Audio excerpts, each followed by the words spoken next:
So இந்த வீடியோவில் அந்த pixellab டியூட்டோரியல் தான் பார்க்க போகிறோம். வீடியோக்குள்ளார போகலாம்.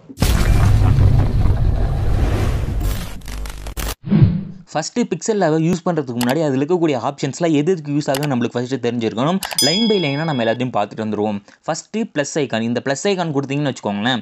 இந்த ப்ளஸ் ஐக்கான் வச்சு தான் உங்களால் இந்த எடிட் பண்ணுற ஏரியாக்குள்ளே எதுவாக இருந்தாலுமே கொண்டு வரதுக்கு இந்த ப்ளஸ் ஐக்கான் தான் ஃபஸ்ட்டு நம்மளுக்கு இம்பார்ட்டண்ட்டு. இந்த ப்ளஸ் ஐக்கான் கொடுத்தோன்னா ஒரு ஃபோட்டோவாக இருக்கட்டும், டெக்ஸ்ட்டாக இருக்கட்டும், எதுவாக இருந்தாலுமே இந்த எடிட்டிங் ஏரியாக்குள்ளே கொண்டு வரதுக்கு இந்த ப்ளஸ் ஐக்கான் தான் யூஸ் ஆகுது. அடுத்தது பார்த்தீங்கன்னா சேவ் ஆப்ஷனு. இந்த சேவ் ஆப்ஷனை கிளிக் பண்ணது பார்த்தீங்கன்னா 2 ஆப்ஷன் காட்டும். நீங்கள் இந்த ப்ராஜெக்டாகவும் சேவ் பண்ணிக்கலாம், ஒரு இமேஜாகவும் சேவ் பண்ணிக்கலாம். அது உங்களுடைய பர்பஸுக்கு தகுந்த மாதிரி. அடுத்தது பார்த்தீங்கன்னா ஷேர் ஆப்ஷனு. இதுவும் கிட்டத்தட்ட அதே மாதிரி தான். ஆனால் இது வந்து ஒரு ஃபோட்டோவாக தான் உங்களால் ஷேர் பண்ணிக்க முடியும். இதை கிளிக் பண்ணி நீங்கள் ஷேர்னு கொடுத்து ஷேர் பண்ணிக்கலாம். இதுக்கு தான் இந்த ஆப்ஷன். அடுத்தது பார்த்தீங்கன்னா டபுள் கமா இருக்குல்ல, இது வந்து குவாட்ஸ். இதில் வந்து உங்களுக்கு எந்த விதமான கோட்ஸ் வேணாலும் இதில் உங்களுக்கு அவைலபிளாக இருக்குது. இந்த கோட்ஸ்லாம் யூஸ் பண்ணி நீங்கள் எடிட் பண்ணணும் அப்படின்னா நீங்கள் இதை கிளிக் பண்ணி அழகாக அதுவே வந்துடும். இதை வச்சு நீங்கள் எடிட் பண்ணிக்கிட்டு போயிடலாம். இது வந்து ஒன்று. அடுத்தது பார்த்தீங்கன்னா 3 லைன் இருக்குல்ல, இந்த 3 லைன் வந்து இதுதான் மெயின் ஆஃப் த இதுன்னு சொல்லலாம்ல.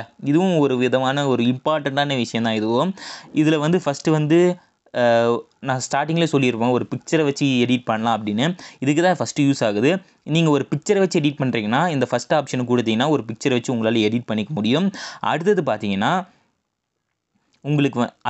உங்களுக்கு ஃபுல் ஸ்க்ரீன் வியூவில் பார்த்துக்கிறதுக்கு ஆப்ஷனு, ஒரு கேமரா மூலிமா இமேஜை இம்போர்ட் பண்ணி யூஸ் பண்ணுற ஆப்ஷனு. அடுத்தது பார்த்தீங்கன்னா எக்ஸ்போர்ட் இமேஜ். இந்த எக்ஸ்போர்ட் இமேஜ் கொடுத்தீங்க அப்படின்னா நீங்கள் அந்த ஷேர் அந்த ஆப்ஷனே தான் இதுவும் வரும். நீங்கள் இதை கிளிக் பண்ணி உங்களுடைய பிஎன்ஜியா இல்லை ஜேபிஇஜி அந்த மாதிரி ஃபார்மேட்டை சூஸ் பண்ணிவிட்டு உங்களுடைய குவாலிட்டியை நீங்கள் சூஸ் பண்ணிக்கிட்டு நீங்கள் சேவ் டு கேலரின்னு கொடுத்தீங்கன்னா உங்களுடைய இமேஜ் வந்து சேவ் ஆயிரும். இதுதான் இதோடைய பர்பஸு. அடுத்தது பார்த்தீங்கன்னா இந்த 3 புள்ளியை கிளிக் பண்ண உடனே உங்களுக்கு வந்து இதுலேயே டியூட்டோரியல்ஸும் வந்துடும். இதில் இன்றைக்கி ஏதாச்சும் பக் இருந்தால் நீங்கள் அதை வந்து ரிப்போர்ட் பண்ணிக்கலாம். அடுத்தது பார்த்தீங்கன்னா ரிமூவ் ஆட்ஸ். இந்த ரிமூவ் ஆட்ஸ் வந்து நீங்கள் ரிமூவ் ஆட்ஸ் கொடுத்தீங்கன்னா ஒரு 200 ரூபாய் கட்டுற மாதிரி வரும். அடுத்தது பார்த்தீங்கன்னா உங்களுக்கு வந்து ரெக்கவர் ஆட்டோ சேவ். ஒருவேளை நீங்கள் வெளியே போயிட்டு வரும்போது இதில் எடிட் பண்ணதெல்லாம் காணாமல் போயிடுச்சுன்னா ரெக்கவர் ஆட்டோ சேவ் அப்படின்னு கொடுத்துட்டு நீங்கள் எந்த டைமில் கடைசியாக யூஸ் பண்ணிட்டு இருந்தீங்களோ அதை நீங்கள் கிளிக் பண்ண உடனே உங்களுக்கு வந்து பார்த்தீங்கன்னா அழகாக இது வந்து எல்லாத்தையுமே எடுத்து கொடுத்துரும். இப்போ பார்த்தீங்கன்னா நான் எடிட் பண்ணதெல்லாம் வந்துருச்சு மறுபடியும். ஸோ இந்த மாதிரி உங்களால் செஞ்சுக்க முடியும் இதில். அடுத்தது பார்த்தீங்கன்னா ஓப்பன் பிஎல்பி ஃபைல். பிஎல்பி ஃபைல்னால் என்னென்னா நீங்கள் ஏற்கனவே இந்த மாதிரி செஞ்சு வச்சுருப்பீங்க, அது ஒரு ப்ராஜெக்ட் ஃபைலாக சேவ் பண்ணி வச்சுக்கலாம். நான் வந்து ஏற்கனவே பார்த்தீங்கன்னா சேவ் பண்ணி வச்சுருக்கேன். இந்த மாதிரி ஏற்கனவே நீங்கள் சேவ் பண்ணி வச்ச இமேஜஸை நீங்கள் மறுபடியும் ஓப்பன் பண்ணி பார்க்கலாம். அதுக்கு இந்த ஆப்ஷன்ஸ் ரொம்பவே உதவியாக இருக்கும். அடுத்தது பார்த்தீங்கன்னா அபோட். இதை பற்றி தெரிஞ்சுக்கணும். அபோட்டு வெளியே போனோம்னா எக்ஸிட். இது உங்களுக்கே தெரிஞ்ச விஷயம் தான். அடுத்தது பார்த்தீங்கன்னா ஏதாச்சும் பர்டிகுலர் ஏரியாவில் எடிட் பண்ணுறீங்கன்னா இந்த மாதிரி ஜூம் பண்ணி நீங்கள் அதில் எடிட் பண்ணிக்கலாம் ஒரு விஷயம். அதே மாதிரி நீங்கள் மறுபடியும் ஜூம் அவுட் பண்ணணும்னா அதே ப்ளஸ் ஐக்கான் கொடுத்து நீங்கள் ஒரு தடவை கிளிக் பண்ணிங்கன்னா ஜூம் அவுட் ஆயிடும். இவ்வளோ தான். இது ரொம்பவே சிம்பிளான விஷயம். அடுத்தது நீங்கள் ஏதாச்சும் கிரிட் யூஸ் பண்ணுறீங்கன்னா இந்த மாதிரி கிரிட்டை யூஸ் பண்ணி நீங்கள் பர்டிகுலர் ஏரியாவில் நீங்கள் எடிட் பண்ணிக்கலாம். அடுத்தது பார்த்தீங்கன்னா லேயர்ஸ். இந்த லேயர் ஆப்ஷன் தான் இந்த pixellabல ரொம்பவே முக்கியமான ஒரு பார்ட். இந்த லேயர்ஸ் ஆப்ஷன் தான். இந்த லேயர்ஸ் ஆப்ஷன் கிளிக் பண்ணதும் பார்த்தீங்கன்னா உங்களுக்கு லைனாக நீங்கள் இம்போர்ட் பண்ணது எல்லாமே உங்களுக்கு தெரிஞ்சுட்டு இருக்கும். இதை நீங்கள் அட்ஜஸ்ட் பண்ணுறது மூலிமா மேலே கீழே உங்களால் தள்ளிக்க முடியும். நான் எக்ஸாம்பிளுக்கு என்னுடைய ஃபோட்டோவை நான் கடைசியில் கொண்டு போய் வச்சேன் அப்படின்னா இது எல்லாமே அந்த லேயருக்கு கீழே கொண்டு வந்து வச்சிரும். இப்போ பார்த்தீங்கன்னா அந்த லேயருக்கு கீழே தான் என்னுடைய ஃபோட்டோ வருது. அதுவே அந்த லேயரை அப்படியே தூக்கிட்டு போய் நான் மேலே வச்சுன்னு வச்சுக்கோங்களேன், எல்லா லேயருக்கும் மேலே வந்துடும். இந்த லெஃப்ட்டில் இருக்கிற ஆப்ஷனை கிளிக் பண்ணி லாங் ப்ரெஸ் பண்ணி உங்களால் கீழே மேலே நவுத்திக்க முடியும். அதுவே நீங்கள் வந்து அந்த ஆப்ஷனுக்கு பக்கத்தில் ஒரு சில ஆப்ஷன்ஸ்லாம் கொடுத்துருக்காங்க பார்த்தீங்களா. ஒருவேளை நீங்கள் எடிட் பண்ணிகிட்டு இருக்கும்போது பார்த்தீங்கன்னா நீங்கள் ஒன்று டச் பண்ணுவீங்க, ஆனால் அந்த ஃபோட்டோ தான் செலக்ட் ஆகிருக்கும். நான் பெஸ்ட்டு தம்ப்நெயில் அப்படிங்கிறத டச் பண்ணுறேன், ஆனால் அந்த ஃபோட்டோ தான் செலக்ட் ஆகுது. இந்த மாதிரி சில பிரச்சனையெல்லாம் தவிர்க்கணும் அப்படின்னா இதுக்கு வந்து ஒரு லாக் ஆப்ஷன் இவங்களே கொடுத்துருக்காங்க. இப்போ இந்த லாக் ஆப்ஷன் கொடுத்துட்டீங்க அப்படின்னா நீங்கள் இந்த ஃபோட்டோவை வெளியே வந்துட்டு டச் பண்ணாலுமே இது வந்து செலக்ட் ஆகாது. இந்த லாக் ஆப்ஷனை வந்து ஒருவேளை அந்த இமேஜ் வந்து எனக்கு மூவே பண்ண தேவையில்லை, ஒரு ஸ்டாண்டர்டான ஏரியாவில் இருந்தால் போதும் அப்படின்னா இந்த லாக் ஆப்ஷனை நீங்கள் கொடுத்துக்கணும். அதுக்காக தான் இந்த லாக் ஆப்ஷன் கொடுத்துருக்காங்க. அதுக்கப்புறம் பார்த்தீங்கன்னா பக்கத்தில் இருக்கக்கூடிய எடிட் ஆப்ஷனு. இந்த எடிட் ஆப்ஷனை கொடுத்து உங்களால் காப்பி பண்ணிக்கிறது, சைஸை அட்ஜஸ்ட் பண்ணிக்கிறது, ரொட்டேட் பண்ணிக்கிறது, இந்த மாதிரி விஷயம்லாம் இந்த இதில் தான் இருக்குது. எனக்கு தேவை இருந்தாலும் இப்போதைக்கு அது எனக்கு காட்ட தேவையில்லை அப்படின்னா நீங்கள் இந்த ஐ ஆப்ஷனை கொடுத்துக்கலாம். பக்கத்தில் டெலிட் ஆப்ஷன் இருக்குது, அது கிளிக் பண்ணி உங்களால் டெலிட் பண்ணிக்க முடியும். இந்த மாதிரி தான் எல்லாத்துக்குமே உங்களால் பண்ணிக்கிறதுக்கு ஆப்ஷன் தந்துருக்காங்க இந்த மாதிரி. அதுக்குனால தான் சொல்கிறேன் இந்த எடிட்டிங் ஆப்பில் இந்த லேயர் தான் இதில் பெஸ்ட்டாக, அதாவது பெஸ்ட்டானா யூஸ்ஃபுல்லான ஆப்ஷனே இது தான். இதை வச்சு தான் உங்களால் எடிட் பண்ணுறதுக்கு ரொம்ப வசதியாக இருக்கும். இந்த லேயர்லேயே கீழே வந்து இன்னொரு ஆப்ஷனும் கொடுத்துருக்காங்க. இந்த ஆப்ஷனை கிளிக் பண்ணுறது மூலிமா உங்களால் எந்த இமேஜஸ்லாம் வேணுமோ அந்த குறிப்பிட்ட இமேஜஸ்லாம் நீங்கள் வந்து ஆட் பண்ணிக்கலாம். இப்போ எக்ஸாம்பிளுக்கு இந்த ஆப்ஷன்ஸ்லாம் கிளிக் பண்ணி நீங்கள் ஒருவேளை இதை நீங்கள் எல்லா லேயருமே மெர்ஜும் பண்ணிக்கலாம், ஸ்ப்ளிட்டும் பண்ணிக்கலாம். இந்த மாதிரி ஆப்ஷன்ஸும் இதில் ப்ரொவைட் பண்ணுறாங்க. இப்போ நான் எக்ஸாம்பிளுக்கு பார்த்தீங்கன்னா, நான் இந்த கிளிக் பண்ண இந்த பர்டிகுலர் லேயர்லாம் கிளிக் பண்ணி அதை ஒரு இமேஜாக மாற்றி அந்த லேயரை நான் வந்து கொண்டு வந்துட்டேன். இப்போ இந்த லேயரை நான் ஃபோட்டோக்கு பின்னாடி கொண்டு போய் வைக்கிறேன். இந்த மாதிரியும் உங்களால் வச்சுக்க முடியும். இதுக்கான ஆப்ஷனையும் அவங்க தந்திருக்காங்க. ஒருவேளை நிறைய லேயர் நீங்கள் இருக்குது, அது ஸ்க்ரோல் டவுன் பண்ண முடியல அப்படின்னா இந்த மாதிரி நீங்கள் செஞ்சு வச்சுக்கலாம். அடுத்தது கீழ் லைன் வந்தோன்னு வச்சுக்கோங்களேன். கீழே வந்து உங்களுக்கு ஒரு 5 ஆப்ஷன் இருக்குல்ல. ஃபஸ்ட்டு இருக்கிறது வந்து டெம்ப்ளேட்டு. நீங்கள் எடிட் பண்ணி வச்ச ஒரு டெம்ப்ளேட்டோ இல்லை அவங்க கொடுத்து வச்சிருக்கிற டெம்ப்ளேட்டோ யூஸ் பண்ணிக்கிறதுக்கான ஆப்ஷனு. அதுக்கு பக்கத்தில் டெக்ஸ்ட்டு. ஏதாச்சும் நீங்கள் டெக்ஸ்ட்டை வந்து நீங்கள் வந்து இம்போர்ட் பண்ணியிருக்கீங்க, அதில் வந்து என்ன ஒரு எடிட் பண்ணாலும் ஏதாச்சும் ஒரு டெக்ஸ்ட் இம்போர்ட் பண்ணியிருக்கீங்க, அதை நீங்கள் எடிட் பண்ணணும்னா இந்த டெக்ஸ்ட் ஆப்ஷனுக்குள்ளே தான் போய் நீங்கள் எல்லாத்தையுமே எடிட் பண்ணிக்கணும். இந்த டெக்ஸ்ட் ஆப்ஷனுக்குள்ளே தான் நீங்கள் போய் எல்லாத்தையுமே எடிட் பண்ணிக்கணும்.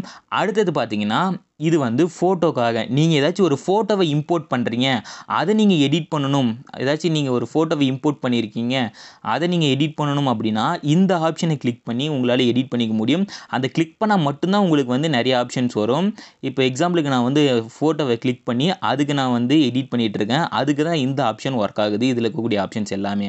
இப்போ பார்த்தீங்கன்னா அடுத்தது வந்து ஒரு லேயர் மாதிரி இருக்குல்ல, இந்த கடைசி ரெண்டுமே நீங்கள் பேக்ரவுண்டில் ஒரு இமேஜ் வச்சுருப்பீங்க தெரியுமா. நான் இதுக்கு வந்து ஒரு பேக்ரவுண்டில் இமேஜ் வச்சுருக்கேன், காட்டுறேன். இப்போ எக்ஸாம்பிளுக்கு பேக்ரவுண்டாக நான் இந்த இமேஜ் தான் வச்சுருக்கேன்.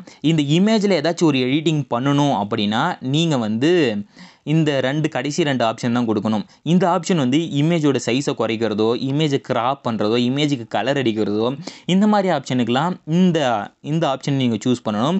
அதுவே அந்த இமேஜில் ஒரு சில கலர் கரெக்ஷன்ஸ் பண்ணணும், இல்லை எனக்கு ஒரு பிரைட்னஸ் ஏற்றணும், கான்ட்ராஸ்ட் பண்ணணும், இந்த மாதிரியான விஷயத்துக்கெலாம் நீங்கள் கடைசியில் இருக்கக்கூடிய ஆப்ஷன்ஸ் யூஸ் பண்ணணும்.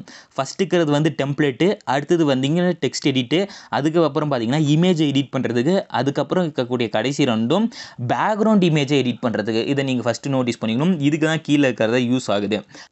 ஓகே, இதை வச்சு நம்ம ஒரு எடிட்டிங்கை செஞ்சு பார்த்துருவோம். இப்போ நீங்கள் பார்க்குற இந்த இமேஜை நம்ம வந்து எடிட் பண்ணி பார்ப்போம். இப்போ நான் எல்லாத்தையுமே அழிச்சிட்றேன். இப்போ இருங்க, நான் ஃபஸ்ட்டு எல்லாத்தையுமே அழிச்சிட்றேன். ஒரு ஃப்ரெஷ்ஷாக இருந்து ஸ்டார்ட் பண்ணலாம். இப்போ நான் வந்து எல்லாத்தையுமே அழிச்சு விட்டுறேன். இப்போ நான் வந்து ஒரு ஃப்ரெஷ்ஷான பேஜ்லேருந்து ஸ்டார்ட் பண்ணுறேன். நான் முன்னாடி சொல்லியிருந்தேன், ஒரு பர்டிகுலர் இமேஜை வச்சு எடிட் பண்ணலாம், இல்லை ஒரு இமேஜை பேக்ரவுண்டாக வச்சு அதை வச்சு எடிட் பண்ணலாம், இல்லை ரேஷியோ வச்சு அதுக்கு மேலே இமேஜ் வச்சு எடிட் பண்ணலாம் அப்படின்னு சொல்லியிருந்தேன். இப்போ நான் ஒரு பர்டிகுலர் இமேஜை சூஸ் பண்ணிக்கிறேன். இப்போ நான் சூஸ் இமேஜ் ஃப்ரம் கேலரி கொடுத்து ஒரு இமேஜை சூஸ் பண்ணிக்கிறேன். நான் இந்த இமேஜை சூஸ் பண்ணிக்கிறேன். இது சூஸ் பண்ணிட்ட பின்னாடி பார்த்தீங்கன்னா உங்களுக்கு இந்த மாதிரியான இன்டர்ஃபேஸ் வரும். இதில் கீழே கூடிய ஆப்ஷன்ஸை கிளிக் பண்ணி நீங்கள் ரொட்டேட் பண்ணிக்கலாம். இன்னொன்று வந்து அதுக்கு கீழே இருக்கிறத நீங்கள் வந்து என்லார்ஜ் பண்ணுற ஆப்ஷன்ஸு, அதுக்கு கீழே லாக் பண்ணுற ஆப்ஷன்ஸ்லாம் கொடுத்துருக்காங்க. அதுக்கு மேலே உங்களுக்கு எந்த ரேஷியோவில் வேணுமோ சூஸ் பண்ணிக்கலாம். நான் தம்ப்நெயிலுக்குன்றதுனால 16:9 கொடுத்துக்கிறேன். அதுக்கு பக்கத்தில் பார்த்தீங்கன்னா உங்கள் சர்க்கிளான ஆப்ஷன்ஸு, அதுக்கப்புறம் இது வந்து மிரர் ஃப்ளிப்பு, அந்த ஆப்ஷன்ஸு இதெல்லாம் பண்ணிவிட்டு நீங்கள் டிக் கொடுத்தீங்கன்னு வச்சுக்கோங்களேன், இந்த மாதிரி உங்களுக்கு இம்போர்ட் ஆகிடும். இப்போ நான் இதை இம்போர்ட் பண்ணிட்டேன். இதுக்கு மேலே நான் ஒரு ஷேப்பை வச்சேன். நான் அதனால் என்ன பண்ணுறேன்னா, இதை ப்ளஸ் ஐகான் கொடுத்துக்கிட்டு நான் ஒரு ஷேப்பை வந்து இம்போர்ட் பண்ணிக்கிறேன். இப்போ வந்து இந்த ஷேப்பை நான் வந்து இம்போர்ட் பண்ணிவிட்டு இதுக்கு வந்து ஒரு கலரை கொடுத்துக்கிறேன். எக்ஸாம்பிளுக்கு இந்த ஒரு கலர் கொடுத்துட்றேன். இந்த கலர் வந்து எனக்கு இப்படி தெரிய வேணாம், கொஞ்சம் டல்லாக தெரியணும் அப்படின்னா, டிரான்ஸ்பரண்ட்டாக தெரியணும்னா நான் இந்த ஒப்பாசிட்டியை கிளிக் பண்ணி நான் இதுக்கு வந்து சைஸை குறைச்சிக்கிறேன். மேலே இருக்கக்கூடிய ஒப்பாசிட்டியை கிளிக் பண்ணி நான் சைஸை குறைச்சிக்கிறேன். இது ஒன்று. இதுக்கு கீழே இருக்கக்கூடிய ஆப்ஷன்ஸ்லாம் பார்த்தீங்கன்னா, நீங்கள் இதுக்கு ஸ்ட்ரோக் வைக்கிறது, இந்த மாதிரி ஆப்ஷன்ஸ்லாம் இருக்குது. நீங்கள் வந்து செக் பண்ணி பாருங்கள். இப்போ நான் இது டிக் கொடுத்துட்றேன். இப்போ எனக்கு வந்து பார்த்தீங்கன்னா, இந்த பிளர்ராக இருக்கக்கூடிய இமேஜை அதுக்கு இமேஜை வந்து நான் வந்து டச் பண்ணி இப்படி ஆட்ட போகிறதுலாம் கிடையாது. ஸோ நான் அதனால் என்ன பண்ணுறேன்னா, இதை ஸ்டாட்டிக்காக வச்சுட்டு இந்த லேயர் ஆப்ஷனை கிளிக் பண்ணி இதை லாக் பண்ணிடுறேன். இதை நான் வந்து எதுவுமே பண்ண போகிறது கிடையாது, மூவ் பண்ண போகிறதே கிடையாது. ஸோ அதனால் இப்போ ஒரு வேளை தெரியாமல் இப்படி மூவ் பண்ணிட்டீங்கன்னா இந்த மாதிரி பிரச்சனைலாம் வராது. ஸோ இதனால் நான் ஃபஸ்ட்டு இதை செஞ்சுக்கிறேன். அடுத்தது பார்த்தீங்கன்னா, ஒரு இமேஜை நான் இம்போர்ட். ஓகே, இப்போ என்னோடய இமேஜை இம்போர்ட் பண்ணிவிட்டேன். இப்போ எக்ஸாம்பிளுக்கு நான் இந்த இடத்துல ஸ்டாட்டிக்காக வச்சிட்றேன். இப்போ பார்த்தீங்கன்னா, இதில் நான் எடிட் பண்ணணும், ஏதாவது கலர் கரெக்ஷன் பண்ணணும், அதெல்லாம் சொல்லியிருந்தேன் இல்லையா. ஸோ இதை நான் எப்படி எடிட் பண்ணணும் அப்படின்னா, இதை நம்ம கிளிக் பண்ணிவிட்டு 3வது லைன் சொல்லியிருந்தோம் பார்த்தீங்களா, இதுதான் இமேஜுக்கான எடிட்டு. ஸோ இதை கிளிக் பண்ணிவிட்டு நீங்கள் இதில் வந்து உங்களுக்கு வந்து நிறைய ஆப்ஷன்ஸ் இருக்கும். நான் இதில் வந்து கலர் ஃபில்டர்ஸ் இருக்குல்ல, அது கிளிக் பண்ணி இப்போ பார்த்தீங்கன்னா நம்ம இதில் எல்லாத்தையுமே செஞ்சியாச்சு. இப்போ நம்ம வந்து இந்த இமேஜை நம்ம இம்போர்ட் பண்ணி இங்கே வச்சாச்சு. இவ்வளோ தான். இந்த இமேஜை வச்சாச்சு. இதுக்கப்புறம் நான் தம்ப்நெயிலுக்காக அந்த டெக்ஸ்ட்டெலாம் செஞ்சேன்ல, அந்த டெக்ஸ்ட் எப்படி பண்ணுறது? இப்போ நான் அந்த ப்ளஸ் ஐகான் கொடுக்குறேன். இது டெக்ஸ்ட்டு நான் வந்து இம்போர்ட் பண்ணிக்கிறேன். இப்போ வந்து நான் டெக்ஸ்ட்டு வந்து எக்ஸாம்பிளுக்கு பிக்சல் லேப் அப்படின்னு டைப் பண்ணிட்டேன். இதுக்கு வந்து நான் ஃபஸ்ட்டு கலர் மாற்றுறேன். நான் ஃபஸ்ட்டு வந்து ஒரு கலர் மாற்றிக்கிறேன். நான் வந்து ஒரு ஒயிட் கலர் வச்சுக்கிறேன். இப்போ பார்த்தீங்கன்னா நான் வந்து ஒயிட் கலர் வச்சுக்கிட்டேன். அப்படிங்கிறது கொடுத்து நான் கலர் கொடுத்து நான் ஒயிட் அப்படிங்கிறத நான் கலரை சூஸ் பண்ணிக்கிறேன். இப்போ பார்த்தீங்க அப்படின்னா ஒயிட் வந்து சூஸ் ஆகிடுச்சு. அடுத்தது வந்து நான் வந்து என்ன பண்ணுறேன்னா ஃபாண்ட்டை மாற்றுறேன். அதுக்கு நான் வந்து ஏற்கனவே ஃபாண்ட்டில் இன்ஸ்டால் பண்ணி வச்சுருக்கேன். அதனால் நான் ஃபாண்ட்டை கொடுத்துக்கிட்டு மை ஃபாண்ட் போகிறேன். மை ஃபாண்ட் போயிட்டு எனக்கு பிடிச்ச ஒரு ஃபாண்ட்டை நான் வச்சுக்கிறேன். அப்படி இல்லைன்னா நீங்கள் அதில் இருக்க ஃபாண்ட்டே கூட யூஸ் பண்ணிக்கலாம். நான் வந்து ஏற்கனவே என்கிட்ட இருக்கக்கூடிய ஒரு ஃபாண்ட்டை நான் வச்சுக்கிட்டேன். இப்போ பார்த்தீங்கன்னா பிக்சல் லேப் அப்படின்னு நான் வந்து செஞ்சுட்டேன். இதுக்கு வந்து ஒரு பேக்ரவுண்ட் கலரை ஆட் பண்ணுறேன். அதனால் பேக்ரவுண்ட் கலர் கொடுத்து எனேபிள் கொடுத்து நான் லெஃப்ட் பேடிங் வச்சுட்டேன். ரைட் பேடிங் சரி ரைட்டில் இருக்கட்டும், நல்லாயிருக்கும் பார்க்க. இப்போ பார்த்தீங்கன்னா வச்சாச்சு. இப்போ வந்து அடுத்து வந்து இது பேக்ரவுண்டு வந்து ஒரு கலர் கொடுக்குறேன். இப்போ பார்த்தீங்கன்னு வச்சுக்கோங்களேன், இது நம்ம தலையை மறைச்சிருக்கு. இதுக்கு என்ன பண்ணுறது அப்படின்னா அந்த லேயரை கிளிக் பண்ணுங்கள். கிளிக் பண்ணி அந்த ஃபோட்டோவுக்கு கீழே அது வரணும். அதனால் நான் பிக்சல் லேபை தூக்கின்னு வந்து இந்த ஃபோட்டோக்கு கீழே வச்சிட்றேன். இப்போ பார்த்தீங்கன்னு வச்சுக்கோங்களேன், இந்த ஃபோட்டோக்கு கீழே பின்னாடி அது வந்துருச்சு. கீழேனா பின்னாடி அப்படின்றத வச்சுக்கோங்க. இப்போ வந்தீங்கன்னா பிக்சல் லேப் அப்படின்னு போட்டுட்டேன். இது கீழே டுட்டோரியல். இதே நான் வந்து கிளிக் பண்ணி அந்த லெட்டரை கிளிக் பண்ணி இங்கே கீழே காப்பி அப்படின்னு வந்துருச்சு பார்த்தீங்களா? கிளிக் பண்ணி நான் வந்து காப்பி பண்ணிக்கிட்டேன். இது பார்த்தீங்கன்னா பிக்சல் லேப் டுட்டோரியல் அப்படின்னு போடுறேன்.